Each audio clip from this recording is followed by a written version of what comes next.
Hello, I'm Michael Lambert, a fellow in social inequalities here at Lancaster University. And today I'm speaking with another member of our research centre, asking about how they go about understanding and researching inequalities. So can I begin by asking, who are you?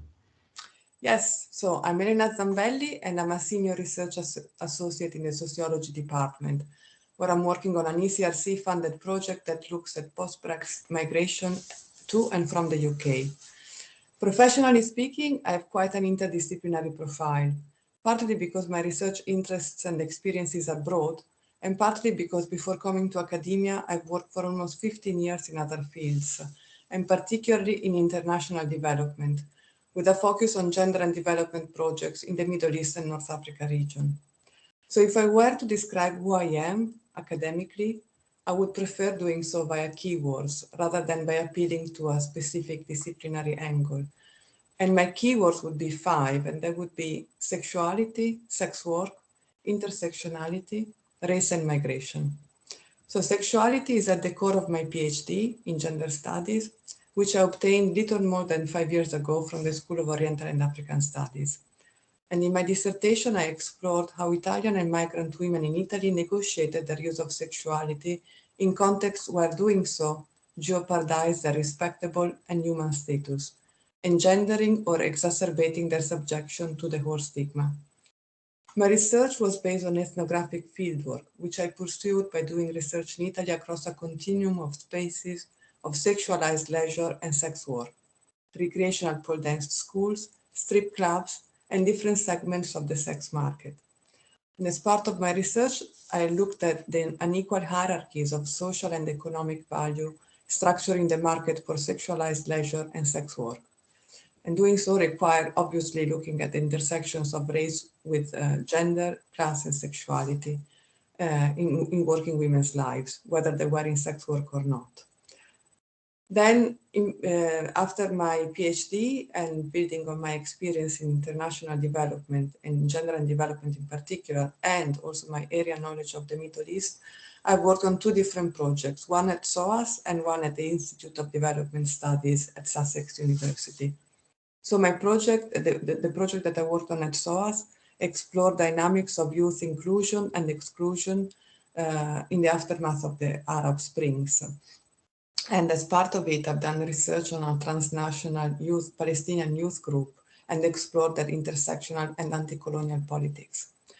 And then at the Institute of Development Studies, I worked more on gender and development.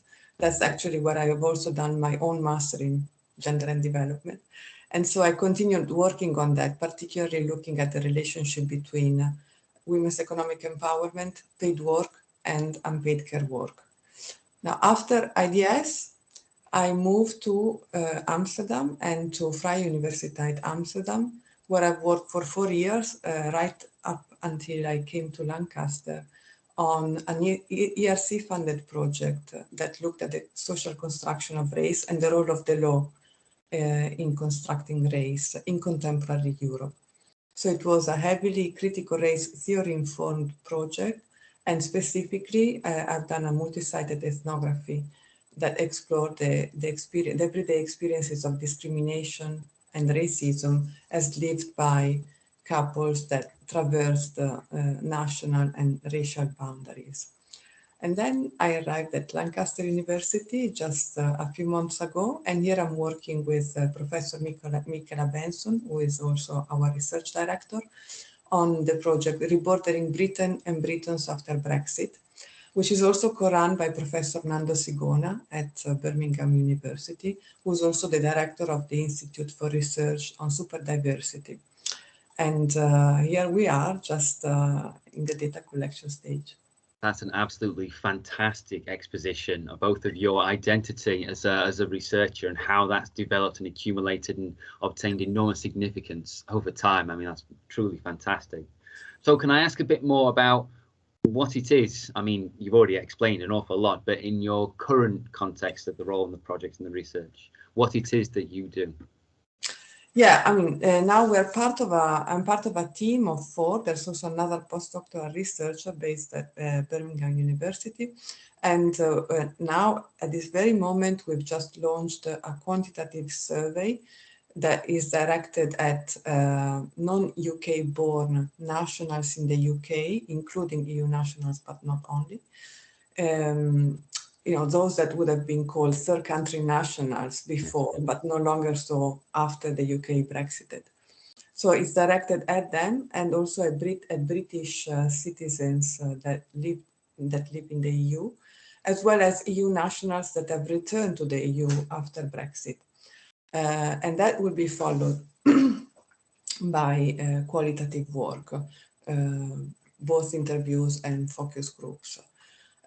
In parallel, I'm also working on, I'm also finishing to write my output based on my PhD dissertation and also my postdoctoral research. So now I'm currently finalizing the book manuscript based on my dissertation. And that's called provisionally Sexscapes of Pleasure, Sexuality, Respectability, and Work in Italy. And as the title suggests, Professor Skegg's ethnography on working class women in Northwest England has been a great source of inspiration in my work. And it's just great to be at Lancaster now, right when hopefully my book is about to be published, and which should happen around the summer. This is my expectation. Yeah, and I'm also working on a couple of articles that are still based on my postdoctoral research project on interracial and mixed migration status couples in Europe, looking at their experiences of discrimination and also at issues of self-identification and self-classification. So looking at the tensions that come with exploring, doing research, but also whilst doing so, contributing to ontologize race in some ways. Yes, yeah. So, I mean, I already have a sense of what I'm about to ask, but I still will ask anyway about how you go about doing what you do, bearing in mind the kind of focus of your own kind of background and identity and the keywords that you use to describe yourself. How is it that you go about researching what you do? Yeah, I'm an eminently qualitative researcher, and I have a predilection for ethnographic research methods. My PhD supervisors were social anthropologists, and that's the imprint that I've had. Although, of course, gender studies is a very interdisciplinary field, as so is critical race theory. But yeah, I would definitely describe myself as an ethnographer. But I also have experience with some quantitative methods.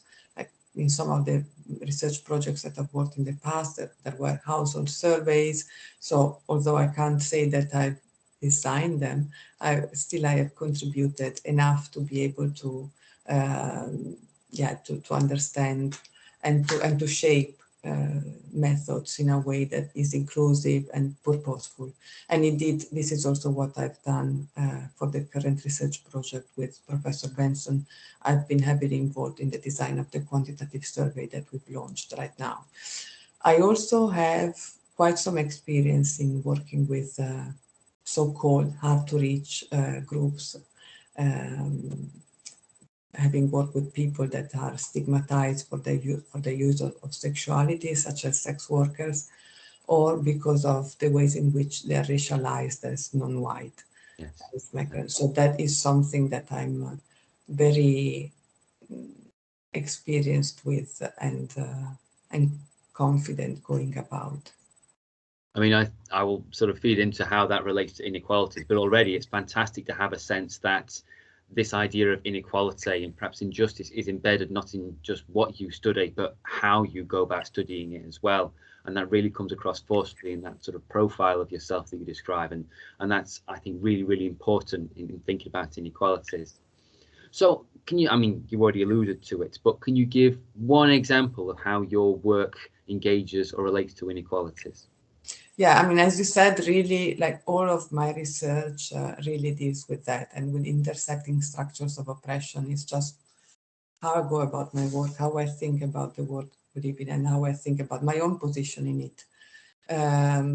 But yeah, if I were to just to give one, I would take it from my PhD dissertation.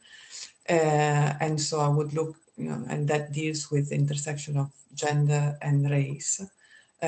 So in particular, in my book, I explore how racist and colonial tropes structure not only the sex market, putting white women and black women in different positions and attributing to their work different social and economic value, but also in leisure markets such as recreational pole dance or neo-burlesque. So leisure markets where that thrive on women's desire to feel sexier and desirable according to particular icons that are glamorized, from the burlesque diva to the strip chic aesthetics. So that particular way of constructing and consuming sexuality is not equally accessible to women across race, and particularly is not available for women whose sexuality has been historically constructed as deviant, promiscuous, problematic, and suspect. Again, I think that's a very good example of showing those deep interconnections and how you structure and understand those as well, especially based on the breadth and scope of approaches that you adopt. And it's fascinating to see, and I very much look forward to reading your book when it's available. So can I conclude just by asking, as part of your research and your work, do you work with any other organizations, partners, stakeholders, networks, or any other professional associations? Yeah, as part of the project Rebordering Britain and Britons after Brexit with Professor Benson, we have 3 migrant organizations that are our partners, and we are involving them at every stage of the research process. So they've also contributed, for example, now to the design and to testing our survey just before going out, and they are thoroughly involved in everything that we are doing. I'm also part of a network of researchers that works on prostitution policies in Italy, and that includes both sex workers organizations and also anti-trafficking organizations, which is quite an achievement because normally this is such a polarized field that it would be hard to have both sitting at the same table, but that's what is also important about this network of researchers that I'm part of. Absolutely, and it's really pleasing to see as well those ongoing and enduring connections based on your kind of expertise and understanding that are rooted in what you study and how you study it, and that's great. So can I just finish by saying, Elena, thank you very much for taking the time to speak with me today and telling me how your research relates to inequalities. And thanks to you, Michael, for the opportunity to showcase it, and thanks for all the work that you do. Thank you.